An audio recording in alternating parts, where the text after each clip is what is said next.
So much for friends in Europe. EU imports more from Putin's Russia than UK Deming graph. The European Union now does more business with Vladimir Putin's Russia than it does with the UK, despite having imposed sanctions on the country, shocking new figures have shown. And pro-Brexit think tank Facts4EU has said the revelation underlines the bloc's hostile attitude towards the UK, and has urged Boris Johnson to tear up the trade deal which he signed in December and walk away on World Trade Organization, WTO, terms. Facts4EU analysed data from the Eurostat, the EU's statistics division, which indicated in the first 4 months of the year, in the wake of the end of the transition period, EU imports from the United Kingdom dropped by 27.1% compared with the same period last year. Specifically, the EU sold goods valued at £75.8 billion, €87.9 billion, but bought goods worth just £35.9 billion, €41.7 billion.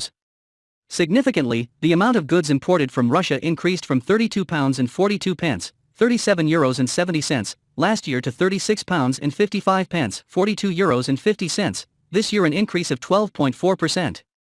David Evans, who wrote Facts4EU's report, said, "Incredibly, and for the first time, Vladimir Putin's Russia, a pariah state supposedly subject to EU sanctions, has overtaken the United Kingdom in sales to the EU 27. Russia's economy is only 55% of the size of the UK's economy. And yet so far this year it has sold more goods to the EU 27 than has the UK."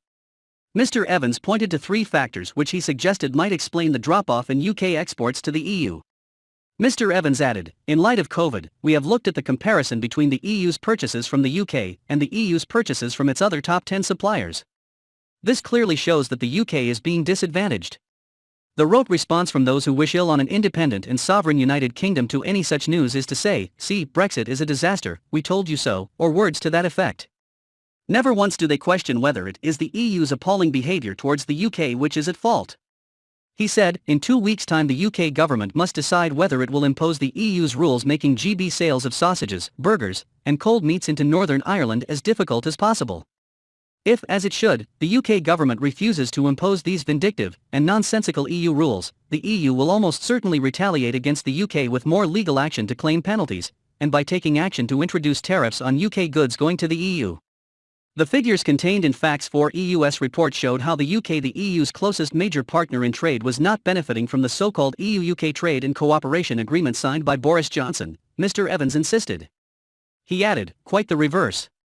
The EU 27 are well on the way to increasing their massive trade surplus with the UK." Facts4EU.org were the originators of the Go WTO campaign in 2017. "We wrote repeatedly that the EU would never behave reasonably, and that the UK was better off going for trade on WTO terms. Our position is unchanged.